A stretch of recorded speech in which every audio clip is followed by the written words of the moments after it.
حضرت ابو طالب سے محبت کرنے کے لیے جلالی ہونا ضروری نہیں، حلالی ہونا ضروری۔ بہت اچھا ہو گیا، یہ بات شروع ہو گئی، بڑا اچھا ہو گیا، یہ بحث چھڑ گئی، بڑا اچھا ہو گیا، یہ بات کھل گئی، بڑا اچھا ہو گیا کہ سام پٹیاری سے باہر آ گیا، اب بات ہر کسی تک جائے گی۔ اب صرف علی کے باپ پہ بات نہیں ہوگی، اب ہر کسی کے باپ پہ بات ہوگی۔ بہت اچھا ہو گیا مولوی، تو نے یہ چیلنج کر دیا ہے۔ ہم مذہب آل محمد کی عزت کی قسم کھا کے کہتے ہیں، اس شیعہ قوم کی نوجوان نسل کی ترجمانی کرتے ہوئے میں ممبر آل محمد سے یہ جملہ کہہ رہا ہوں کہ اس ممبر سے لے کے سپریم کورٹ تک میری شیعہ قوم کا بچہ بچہ آنے کے لیے حاضر ہے۔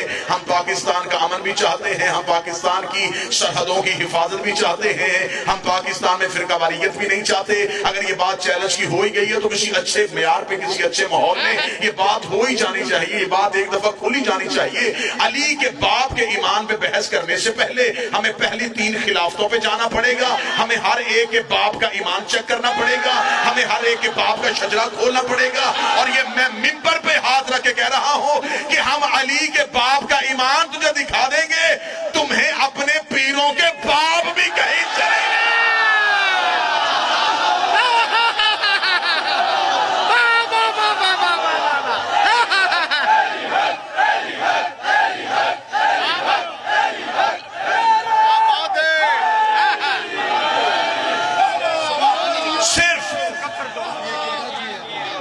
صرف بات حضرت عمران پہ نہیں ہوگی۔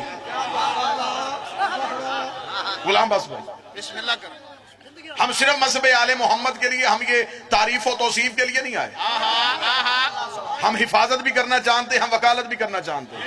ہم وہ زبان بدی سے کھینچ لیں گے جو علی کے باپ پہ بھونکے گی۔ ایمان ابو طالب نہیں پڑھوں گا، ایمان ابو طالب وہ پڑھتا ہے جس کی نسل مشکوک ہو۔ ہمیں احسان ابو طالب پڑھنے ہیں، ہمیں دنیا کو بتانے ہیں کہ علی کے باپ کے احسان کتنے تھے۔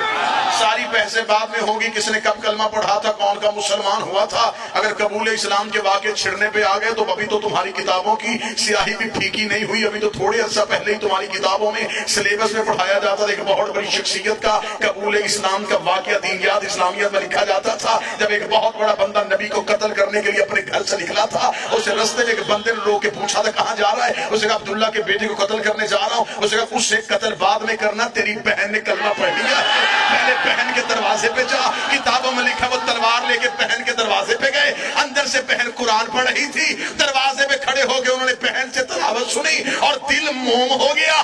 7 سال نبی قرآن پڑھتے رہے، کسی کا دل موم نہیں ہوا۔ بہن کی 4 آیتیں سن کے فوراً دل موم ہو گیا۔ اسے مردانہ ایمان نہیں کہتے، اسے زنانہ ایمان۔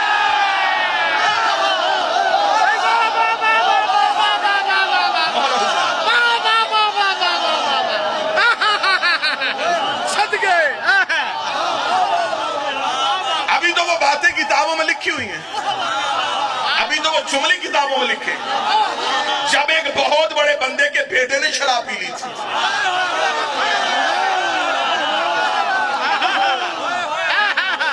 ہمیں نہ چھیڑو، ہم علی کے معاملے میں بڑے جذباتی ہیں، ہم شجرے کھول دیں گے۔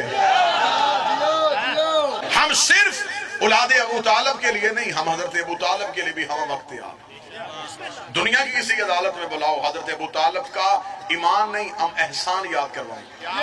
میں جملہ کہنے لگوں، اللہ جانے جملے کی قدر کون کرے گا۔ تم ابو طالب کو مسلمانوں میں ڈھونڈ رہے ہو، حجتوں میں تلاش کر، پیغمبروں میں تلاش کر ابو طالب۔ حضرت عیسیٰ سے لے کے نبی تک یہ جو درمیانی عرصہ ہے، اس سارے عرصے میں اللہ کی کون سی حجت تھی جو زمانے میں موجود رہی ہے؟ اور خدا کہتا ہے بغیر حجت کے لمحہ بھی زمین پہ گزارا نہیں ہو سکتا۔ حضرت عیسیٰ لے کے خاتم النبیین تک اگر کوئی درمیان میں نبی نہیں تو پھر کسی حجت کا تصور کو ماننا پڑے۔ حضرت ابو طالب حجت الہیہ ہے۔ حضرت ابو طالب کا علم سنایا جائے، حضرت ابو طالب کی شجاعت سنائی جائے، حضرت ابو طالب کا عرفان سنایا جائے۔ رات میں نے ملتان میں یہ جملہ کہا تھا، حضرت ابو طالب کا علم دیکھنے کے لیے صرف دیوان ابو طالب پڑھ لیا جائے تو دیوان ابو طالب کے لیے میں یہ جملہ کہوں گا کہ دیوان ابو طالب کا یہی تعارف ہے کہ اس دیوان ابو طالب کے بیٹے کا نام نہج البلاغہ ہے۔ اتنی فصاحت ہے دیوان ابو طالب میں۔ صرف ایک چیز کا اب ہمیں ان مولویوں سے لے کے دیکھ لو، یہ سفید داڑھی والے ہیں یا سرخ داڑھی والے ہیں؟ ہمیں ان سے صرف ایک سوال کا جواب چاہیے، ہمیں صرف یہ بتاؤ کہ اسلام کی پہلی دعوت کس کے گھر ہوئی تھی؟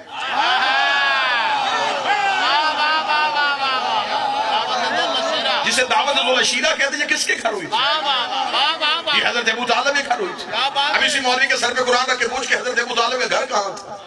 مکہ میں۔ اللہ کا اپنا گھر کہاں تھا؟ مکہ میں۔ تو جس کا اپنا ڈیرا ہو وہ ساتھ والے کی بیٹھک نہیں کھلواتا؟ جب اللہ کا اپنا گھر موجود تھا تو بات حضرت ابو طالب کی حویلی میں کیوں کی؟ آج 1400 سال کے بعد ان حرامی مولویوں کو پتہ چل گیا کہ ابو طالب نے کلمہ نہیں پڑھا تھا۔ کیا اللہ کو نہیں پتا تھا کہ حضرت ابو طالب نے کلمہ نہیں پڑھنا؟ خدا کو کیا ضرورت تھی ابو طالب کے احسان لینے کی؟